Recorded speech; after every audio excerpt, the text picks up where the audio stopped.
amused by the weather. It doesn't know whether it's going to be. At the moment, you can see just about it. Well, maybe not. Now you can. There's sun shining in here, but it's also been raining. It's windy.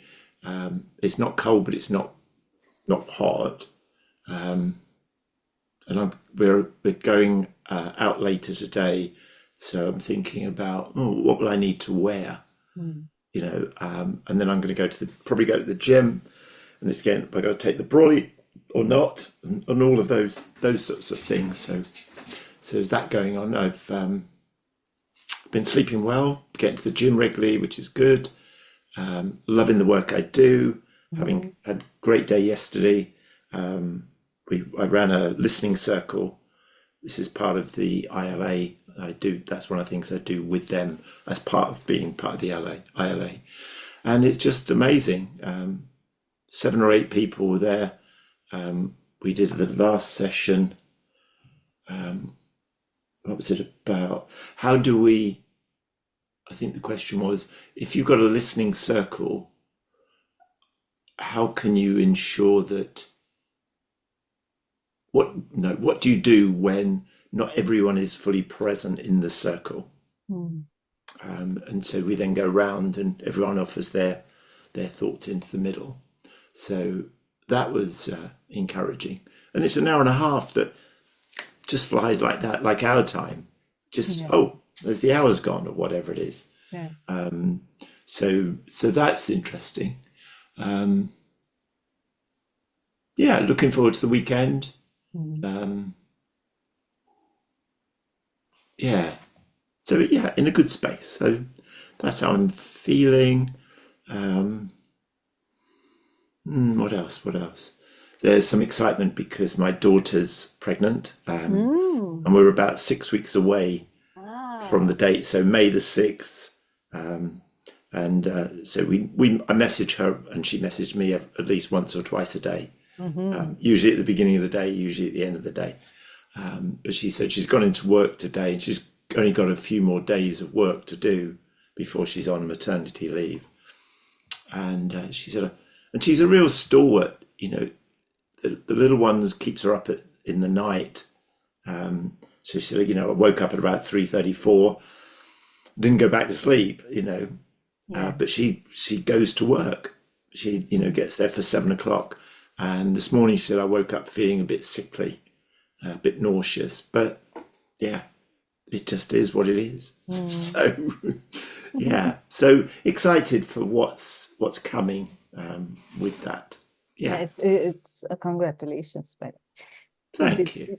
Is it your first grandchild? So it's my second. So I've got 2 children. So Katie is the younger of the 2. They come from separate marriages.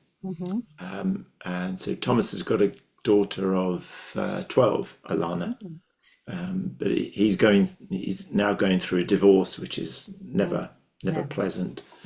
And Katie, where is she? 30. She's a 84. So she's 30 this year.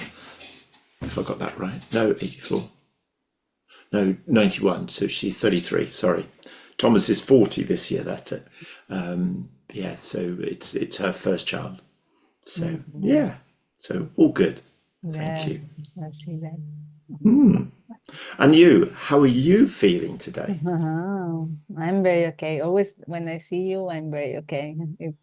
I go back into my heart. I always try to be in the heart, but with you, I am conscious and calm. So very good. I'm feeling very good. I went also this morning swimming, as I do 4 times a week. Brilliant. And I wake up early, 5:35. At 6, I'm swimming. Wow. Yes. Impressed. And then I come back, and then it's when I start the day, and all I have to do now. Smoothing the dog, the walking, and then I start the work. So no, very happy, very, very okay, very here. And today is my my godchild's But I actually have two godchilds with the same birthday. So it's Oh, today. wow. Yes. Right. Nice. Yes, one is in Miami and the other one is in Switzerland. So the small one in Switzerland is now going to be 3 today. So waiting to talk to him later. Oh, And yeah, I'm happy for them for another year. nice. Yes, yes. Yeah. It's an interesting point you made earlier was being in your heart and continuing to be in your heart. And it feels like, and it's your intention is to be in your heart as all the time if you can, Mhm. which feels a little bit like being present Yes, it's all the the same. time. Yeah. And I'm curious about, and I'm conscious now as I'm thinking about the question, because I know what the question is. I was going to say, so what is it you do to be in your heart or to be present? And then it's like, maybe it's not that. So maybe the question is, what is it that enables you to be and remain or to keep returning to your heart, being present as much as possible? Yeah. It's And the observation okay, of myself, no? Observation where I am. If I am my mind in the thoughts, or if I am the heart in the feeling. And actually, when I go and I'm aware I'm in the heart, it's because I feel the heart, the warmth okay, of the heart. And it's observation. It's to be aware what I'm thinking or where I am during the day. No, if I'm in my head, a lot of thoughts, I say, oh, I see that I'm having lots of thoughts, and then I am, let's say, manage them. No, depending on what I'm thinking, I say, well, this, or take it out. Why are you thinking, or move it? I don't know. Look into another way, or just be here and be present. It happens, for instance, when I'm swimming.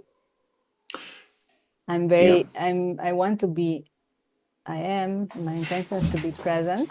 So swimming and feeling my muscles and how I'm technically moving and all those things. No, sometimes the mind goes somewhere. No, with the day or what happened yesterday or so.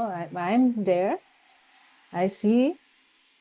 I said, okay, I'm thinking, and then I go back into my swimming, into the technical, into the right, breathing, into.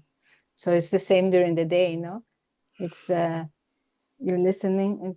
I'm listening to the thoughts, and I say, okay, you're going back, or you're going to the future. Stay here, yeah, and be present here, and to whom, with whom I am in a meeting or whatever. I'm there. If I see myself going future, past, or so, or somewhere else, I say, no, stay here. And that's being in the heart. Like you're saying, for me, yeah, being in the heart is being present in the now, yeah, yeah, but in the heart. Because as soon as I go into the mind, I'm not in the now anymore. yeah. What more? So that's for me, observation is key. Observation of it's like a separate entity, no? That is Okay, observing. so something else or something is observing you, observing. So observing the observer. Yes, yes, it's Okay. you're, I'm observing, but I don't know if something else is observing. I'm observing my thoughts or my feelings, but maybe it's me, not another entity observing. It's me observing this. Okay. It's not that I observe the observer. I'm not the Okay. observer observing what's You happening in here. you are the observer observing what's happening. Mhm. Okay. So where is the observer that's observing? Where do you sense it, or her, him, whatever? Yeah, it's well, I would say it's like behind. It's around here. Okay. I don't know. It's me, but it's beyond. Or maybe it's beyond the heart. It's beyond. You know. It's really. It's. I know. I'm here. I'm a avatar or a person, but this physicality, it's not me. Is not you. Okay, so the physical form is just the vehicle you travel in, the avatar, as you said. Yeah. So that is not you. Okay. This is not a trick question. I think I'm genuinely curious, all right? Just so we know where we're at. And okay, so I'm with you on that. And so there is a sense that whatever it is that is you is here or is here, but it can see and sense and feel through the physical body. Yeah, it's I would say it's surrounded and inside and beyond. Okay. It's that's because it's seeing everything, no? It's Okay. observing everything. Okay, Inside, outside, and beyond. Yes. Okay. And does it have, can you see any end to it? No. Okay. And so I guess there's no end, there's no shape to it. A color, texture. It's everything. Beautiful. Okay. So when you notice another avatar, what about their their their observer? What about theirs? Where might their observer be? Like you've said, your observer is around you, in you, and it's infinite and shapeless and colorless. Yeah. For me, their observer is their observer. It's for me, the connection is like we've said other times. For me, it's, and that's because it's a connection, no, to you. But I'm not able to see your observer. I'm able to feel your essence that might be your observer, but I'm not able to see the observer observing, because that's, for me, it's you. It's in your essence, it's your thing. Okay. You know.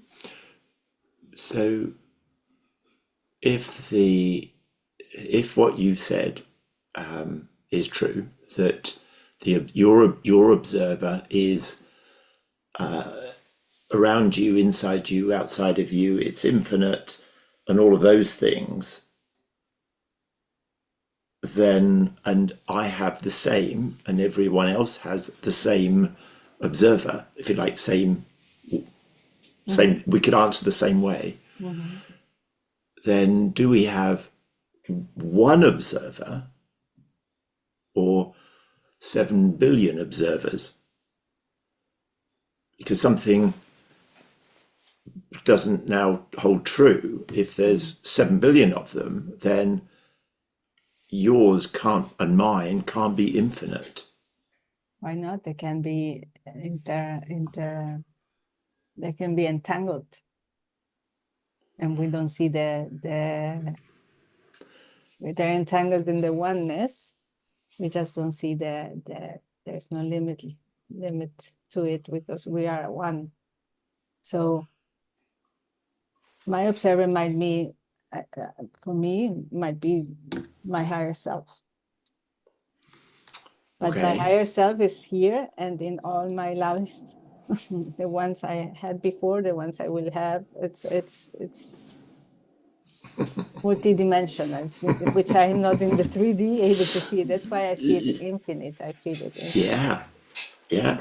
Because if it is infinite, if your observer, let's call it the observer, is infinite, is everywhere, then logically there can only be one observer.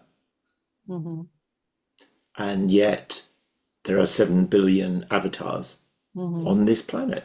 There might be on other planets as well. Who knows? We don't know. But I mean, I'm very okay with that idea, that there is only one observer, and yet we enable the observer to feel, sense, experience everything, and it feels like, as the only way I can ever describe it, as though it's this sort of this pipe that's behind me, that's the same pipe. So that pipe. So what it is that's seeing you is the same thing that's seeing me through your eyes. Yeah. And so, and I was fine with all that. Then you said, so where does your higher self fit? And that was like, that's an interesting one. So it feels like as though that maybe the one observer observes you through your higher self and to then through. So your higher self is somewhere here, but it's, and so is your higher self different to my higher self? And it kind of feels as though it could be. Yeah. But at some stage, it all joins up. And there's a lovely story of, it's called The Egg. It's a short story, and somebody's actually animated it. But it goes along the lines of this man arrives, bit of a shock, and he looks around. There's a white bearded man, that the archetypal god, and he looks around and he said, "Is this heaven?" And he said, "Yeah, you could call it that." And he said, "So are you God?" And he said, "Yeah, you could call me that." And they have this little conversation, and the man says, "So, what's happened to my wife?" He said, "Well, that's a good sign." He said, "She'll be okay, but you were killed in an accident." Oh my gosh! Anyway, he has this conversation, and he kind of figures out that there's only one. So he said, "So you're going to be now, you're going to be a peasant girl in the 1400s." He said, "Oh, we can go back in time as well." He said, "Oh yeah, you can go anywhere and anyone." What? So all the people you meet are you? Yes. Oh. And it's really quite. I'll send you the story. It's really quite. It's a very quite sweet story, but it's that. So he just goes, "So there is only one," and he says, "Yeah." And you go, "Wow!" So when we say, if you hurt another, you're hurting yourself. Yes. I think that's where that comes from. Yes. And that whole business of intimacy is another reference is into you I see me. Which is again quite a nice way of showing that. Yes. But and part of that, in fact, weirdly, I was having this this little conversation this morning with my son, and he was saying, adult life sucks. So because he's having a tough time, bless him. Yeah. So, That's oops, hang on, I've lost. Back we go. So the thing is that you can't have life has ups and downs, and if you don't have the up, you can't have the down, or you can't have the down. And somebody was saying earlier on something I was listening to that he knew this person who was blind. She has no idea of what darkness is because she does not understand light. yes. So it isn't there. So if life didn't have ups and downs, we wouldn't know life. Mm-hmm. And you go, oh, so we need to have the bad in order to know the good. In the land of the 6 foot people, we wouldn't know about height because everyone is 6 foot. And so is there something about this being able to hold both sides? I can hold the good and the bad, because when I can do that, I can hold all of the grey, all the different shades of grey between the black and the white, and they're all okay. But once I can, because often we'll hide our bad, our dark, our shadow, as I really don't want to have that, but it will come up, as you know, in different times. But if we can say, well, actually, I can be that, and I can be that, but more and more I want to choose this way of being. I know I can do that. So, as they say, we're all capable of murder in a particular circumstances, but I'm choosing this way. And I'm wondering whether what we've been talking about, the oneness and this choosing, enables us to wholly, WHOLLY, embrace it all. Mm-hmm. In that, why would I want to be anything but this with you? Because you're me as well.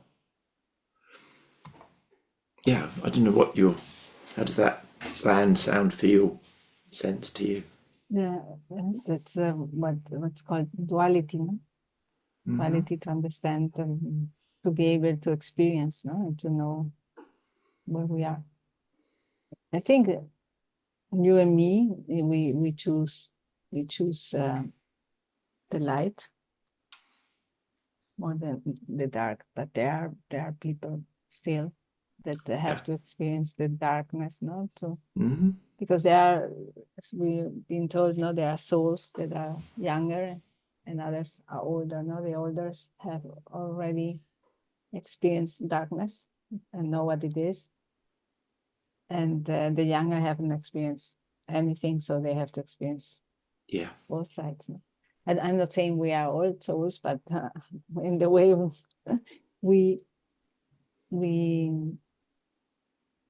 we are today, at least we are awakened, and we know in the heart that for us the light is more is better for us and everyone else. Yes. No? Because as I am, you are. Yes, but we also understand and appreciate the darkness as well. Mm-hmm. It's we can see that. Yeah. We can, and enables us to, maybe then enables us to, as I think this, to be able to sit with someone who is in the darkness. Mm-hmm. Yes. So, could we sit down with someone who's, let's just say, committed very dark crimes and has a real darkness about them, and still see the light in them, the human being that's there, that's maybe struggled all their life. Mm-hmm. And you can take it another step and say that as part of their experiencing and choosing to experience this level of darkness, could say that they are very old, very courageous souls. Maybe is that So a friend of mine who has had a really real struggle in life, and he understands that he feels that this is his choosing, and there's something kind of I admire about that he's chosen a tough assignment this time. Or those that may have. I mean, my cousin Susan, who passed away last year, from the age of, I think, 12, when she first had experienced epileptic fits, has been going on her life, and she died around where she'd have been about 70-ish, 71, 72, so 60 years of her life, in and out of hospital, or in the earlier days, I guess, sort of what they would call mental health places. And yet she did so much in the community. She's, where she was born is pretty much where she lived, the town. And when I went to the funeral, you couldn't get any more in. It was full, totally full.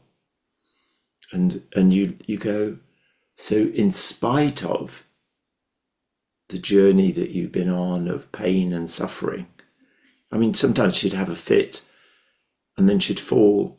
And I think one time she fell on the edge of the bed and broke 2 or 3 of her ribs. It's that sort of challenge. And, and it was only when and then I think it was cancer that finally, that finally, killed her. That was the symptom.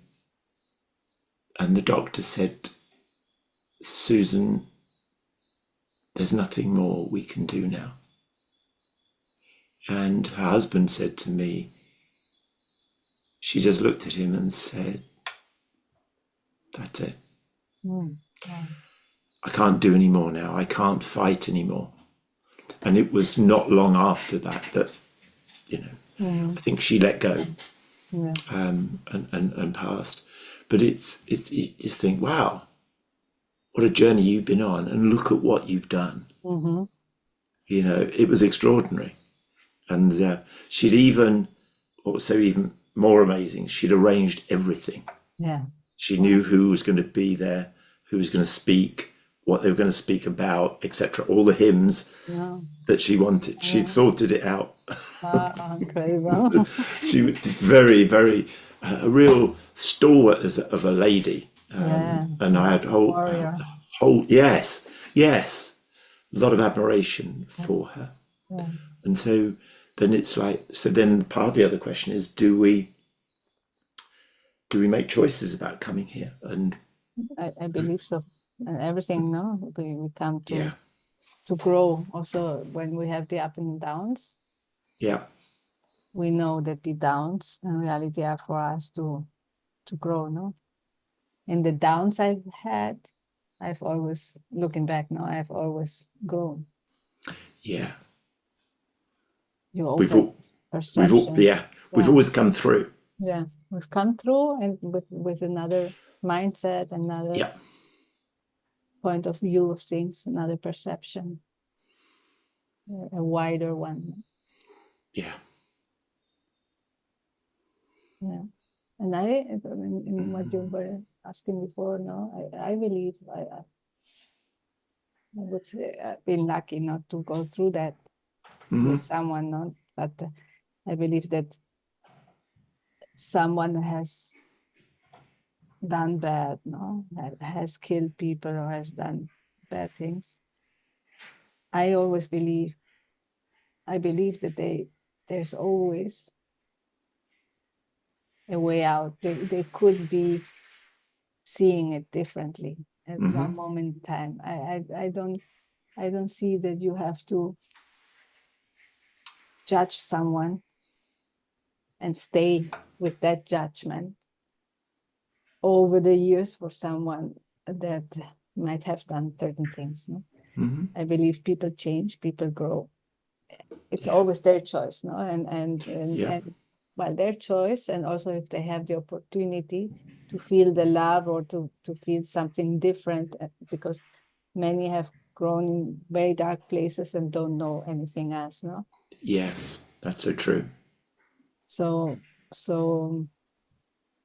I think many could have the possibility to change their lives or to be able to see through things if they had the opportunity to see something that moves them, no? That away. Yes.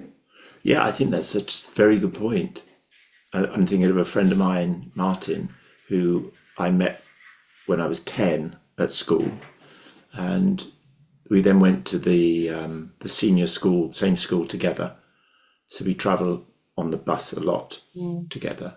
And then when we left school and went to work, our paths separated. And it was only sometime much later did I meet up again. And we now, he lives in Las Vegas, and we speak in connection with we support the same football team. So when they're playing, we usually meet for half an hour before and have a chat about things. But when you said that there's a moment that something had changed, he was a bad boy. I mean, he really was a bad boy. But when I listened to the way he was brought up with his father and his mother, his father was a boxer, his mother wasn't very nice to him, etc., etc., all these things, you can begin to understand why he led the life he did. And to some extent, he was lucky that he didn't end up in prison because of the badness, if you like, that he did. He always looked after himself and he looked after others. And he was in, I'm trying to think where it was now. It was he'd been away on a probably in his 30s, maybe a bit later, maybe 40, a sales event in the US. And as he went into this particular hall or something, he could hear this voice. And he heard this voice, and he said it was like the voice of an angel. Yeah. And he said, I've no idea who this is, but I want to marry her. So he went into the room where this woman was singing, and because he was able to he managed to find a way of meeting her, and everything's changed, and his life changed. In fact, at one stage, he converted to Muslim, but he's come back out of that again now. But he is very much a change, as you say, a changed man, and the experiences that he had enables him to relate to other youngsters who are also thinking about being bad boys. And he said, I know what's happening. I've been there. I mean, he said, I was very lucky, but he said, you may not be so lucky and you could end up in prison. So he's looking at ways he can help them, help support and guide them. So, it's that complete shift. And the likelihood is I may not have wanted to know him in my younger days. But I'm glad I know him now. He is probably, apart from my brother, my sister, obviously, the oldest friend I have that I know of, that I'm speaking to, which is really quite lovely, which is 60 plus years ago. I was like, what? It's that. So I'm with you on that. But this ability to be able to sit down with anyone and see, as you say, the essence or their heart or their human beingness, Yeah. Yes. Yes. and just to understand their story, maybe, tell me about your story, your journey, Mm-hmm. you know? Yeah. Have someone to listen to. Yeah, Many times they're so in their head and they're so afraid. I think because I think lots of our darkness comes from fear. No, it's the defense yes, mechanism, or yeah, defense mechanism. You do bad things not to be touched by someone, not to be, yeah. no, just to keep people away from your. And there's, for me, fear is really what does not allow you to look into your light, I like that. Yeah, yeah, because fear is always outside. Fear is, so never look inside, because so you're so used to the outside and the controlling the outside, the side. speed and everything, You never. you don't look inside, and you're afraid to Oh, I look like that. inside because Yeah, outside it's fear, no? yes, I like that. So I think when someone So it has stops a, us looking in. yeah, when someone has a little maybe opportunity to look in and be courageous enough to look inside, because they have fear, but to be courageous enough to look inside, even a glimpse of light Yes, changes everything. I like that. I like the fact that we're so busy looking outside because we're fearful. What Yeah. can I control? What can I stop? Etc. But if we could create that space, so I'm not sure if you saw the post I put about, how are you? I put a post, so it's on LinkedIn. It was about really, but how are you? Mm-hmm. Fine, thanks. How are you? I'm fine. And So yet, some time ago, no? yeah, probably the Okay. last 3 weeks ago with Okay, yes, then a nice circle. Yeah.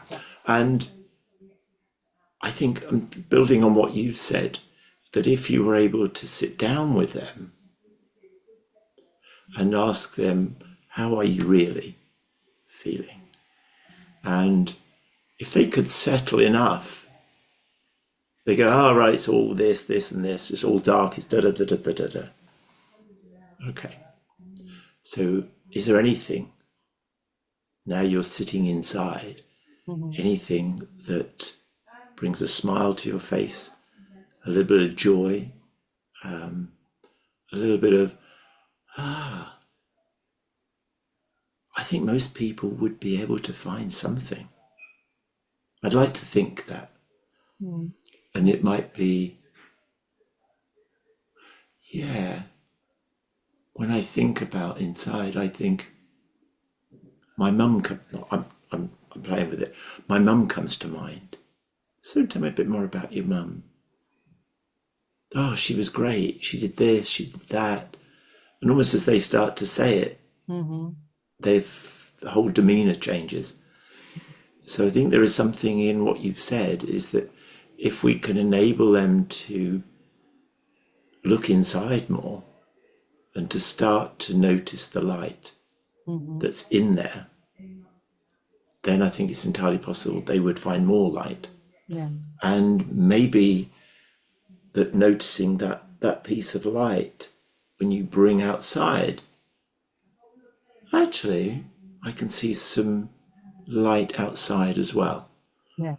It's not all dark. There are some amazing things going on in this world. If I was to, I was going to say look, but be willing to look, be open enough to look, we might see that. Mhm. Yes. To open up the perception, Yeah. to see And more. yeah, because somebody said that darkness isn't, you can't, you can't box darkness. I suppose in some respects you could, because you build the box and it's in dark inside, but it's the absence of light. Mm-hmm. Mm-hmm. Yes, because the And stillness. yeah, if you get any light, it's no longer dark. Mm-hmm. Yes. And I think that's a key point, actually. If you just get any light, it's no longer dark. Changes completely. Yeah. So part of that would be, how do we maybe bring our light? We're like in the tarot, the hermit is holding the light Yes. for others to see. Yes. And I'm trying to think, it was Anita Majani, when she had the near-death experience. She said it was like being shown, she didn't use these words, but the way I've interpreted, being shown into the Amazon warehouse, right, which is just vast. Mm-hmm. Mm-hmm. And normally all we ever have is a little flashlight, it's a pinprick. And as you go, oh, I can see a bit of that. Oh, I can see a bit of that. But she said, when I was there, it was like all the lights are on. I could see everything. And so now as she returned, she said, I just see the world differently now. So again, I think there's something in that if we start to get the glimpse of light, we can start to see more and more. Yes. That's like, for instance, your friend Martin, he heard the voice like an angelic voice, and that was yes. like, Yep. so from there everything changed because he saw the light. Let's say he felt Yes. the light. He felt this glimpse. Yeah, I think maybe the word is experienced it. I mean, he not only heard it, he experienced and then it he saw inside. it, and then he felt it, because I guess that maybe even the feeling he was moved physically, mentally, emotionally, spiritually moved by the voice. Yes. Yes. That resonated. Yes. And he thinks of her that way, as being light. Yes. Yeah. Yes, and you're right. It's not the seeing the light. It's because it's the experiencing. Because for us to integrate or to, for instance, going back to being in the heart, it's really the feeling of the heart, experiencing the heart. Yeah. So the experiencing the oneness, experiencing the light is what stays with you forever. You experience it and you won't forget it. It's there. You're absolutely right. You're absolutely right with him. He said, his words are, "I'll never forget that moment." And that was the moment that everything changed. And he didn't know that at the time, but he knew he knew what he had to do. And I guess that for her, it must have been something similar. She would have known. It's like, there you are. I've been waiting. Yeah. I didn't know I've been waiting, but I have been waiting for you. Wow, how extraordinary is that? Beautiful. Yeah. Right. So we can, what's nice about that is I've been playing more recently with between being and doing and being, but then be and just be, because being feels like a little bit of doing as well. And so you don't being in your heart, you be in your heart, or be my heart. Be heart. It fits nicer, very nicely in that. Be the heart. Be the heart. It's because the heart is you. It's you in your multidimensionality. It's you in what it's like you said before. It's this essence. It's this limitless. It's this observer. At the end, it's the heart. The heart is this wisdom, this voice. That it's the observer. It's the one that you because there's a different voice.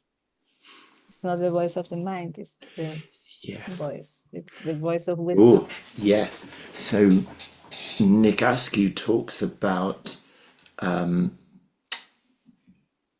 are we? We speak for one of two reasons. One is, and this I think it lines up what you've just said, from the mind that we want something. So I speak because I want, or I am spoken.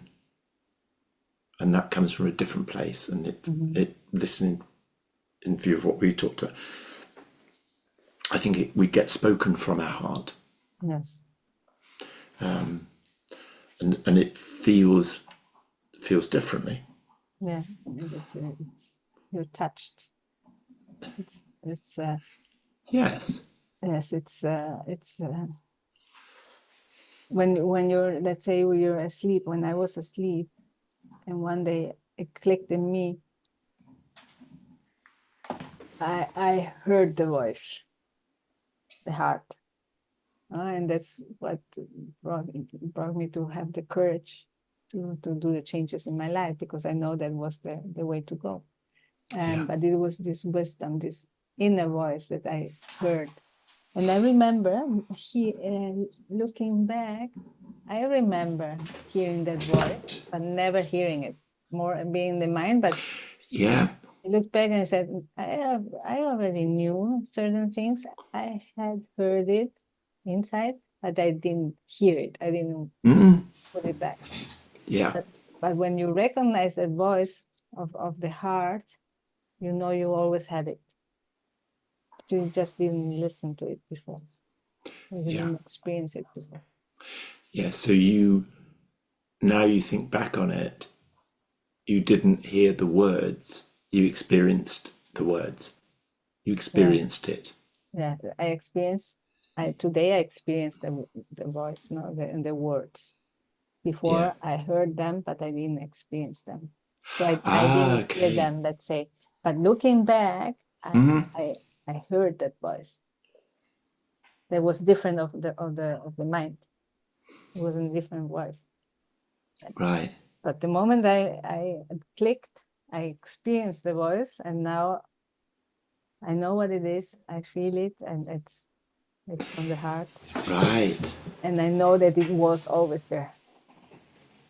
Yes. So as you, I think, have grown vertically, evolved vertically, you've then understood what really happened then. At your level of development previously, you just, I heard that. Yeah. And now. Yeah.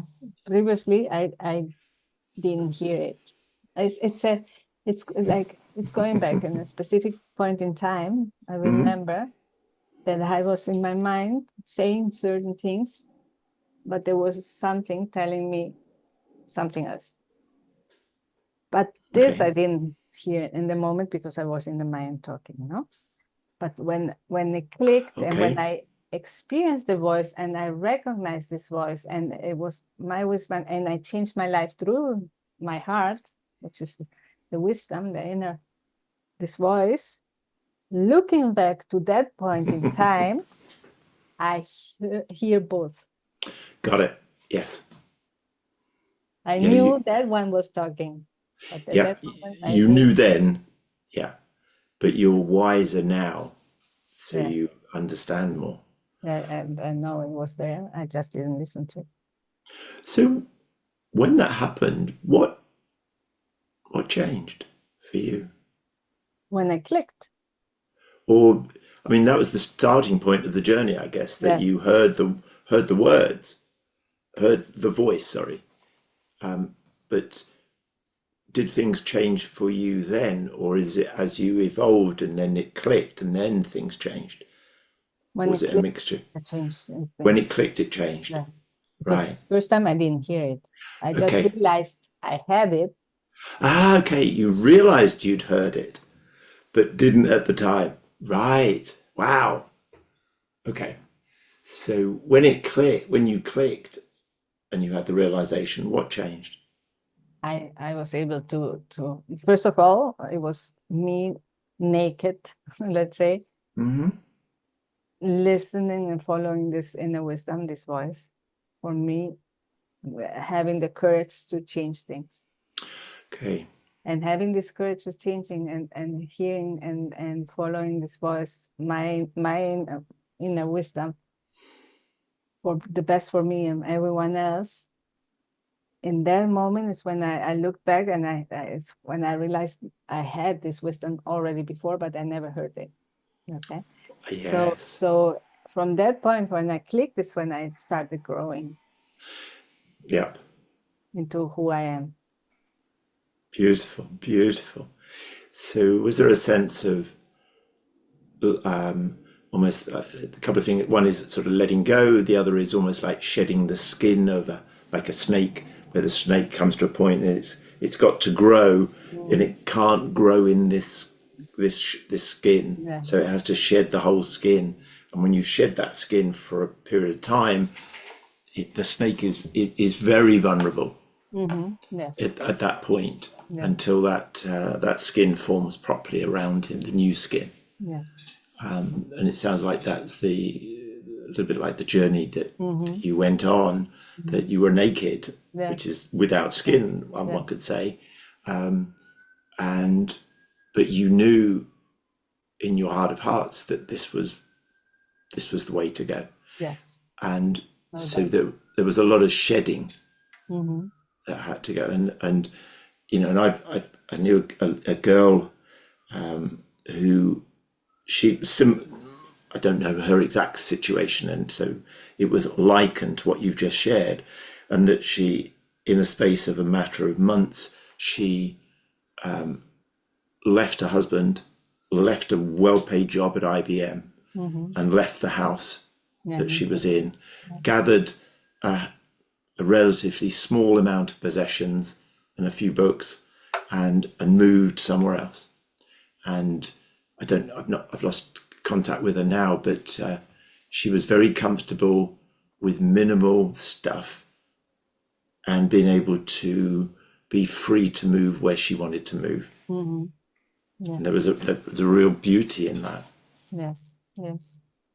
It's a freedom. Yes. And it happens to anyone when you know, when you know it's you,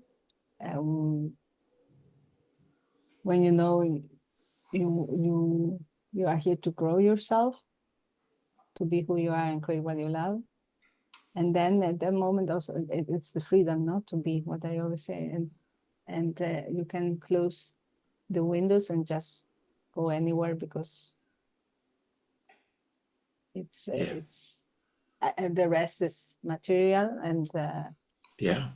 and the relationships, but it will be depending with whom you are and everything. But for me, important is with whoever you are, always to have this knowing that you can close the windows and leave, because you are with someone because you want to be with someone, Yes. not because you have to be, or because you are in fear to be with someone, or not to be, or to be alone. Yes, I fear being alone. Yes. Yep. So I always say, no, in a relationship there are always three people: you, him in my case, and the relationship, no, the being together, Yes. and it's in harmony. So it's him wanting to be with you, you wanting to be with him, and together creating what you create, not the relationship. Yeah. And this is the freedom, because there's no dependency. Correct. Yep. I like that. We're here because we want to be. Yes. Yes. And the day you are there because you have to, it's the day you have to think and see what's happening, no? Where are you? Because you're not you anymore. There's a dependency. Agreed. And a friend of mine, she said their daughter was metaphorically leaving home from the age of 14, i.e., they were letting her go, she was letting them go. And then she finished school and went to university, and now they reached this, well, not, that was when she went to university. They would go and see her because they wanted to, and she wanted them to. Yeah. And she would come home because she wanted to, not because she had to. And she said it was, and so she's now blossomed and grown as a result of that, and not being mothered or smothered, Yeah. or fathered, whatever. In the home relationships, they were encouraging her to grow by the way they were, and she took that on and learned and grew herself, which is really lovely. Yes. But I think there's very much that the more you, and I'm guilty of this with my second marriage, is that was ended by her, and I was doing everything I could to cling on to it. And that was, in hindsight, wasn't probably the best approach. I could have actually been more independent earlier. You're right. Just have to cut suddenly. Thank Sorry. you. Yeah. And in doing that, I lost a bit of myself in that, but I've become the person I am today. So I'm grateful for that happening. So it's one of those you've had, absolutely. It's like, okay, now I understand. Right, okay. I found my voice. Beautiful. Yeah, very much.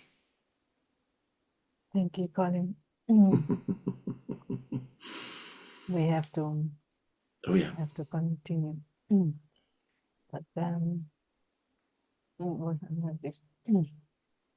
it's always such a pleasure to be with you. Really, thank you so much. No, thank you. And I love the way and appreciate actually how you've been naked and shared and gone in and actually just said, yeah, this is what's arising for me. So I really appreciate that. Thank you. It's because you're a good listener. Well, it's also both work like that, and there's a safety here that we can share.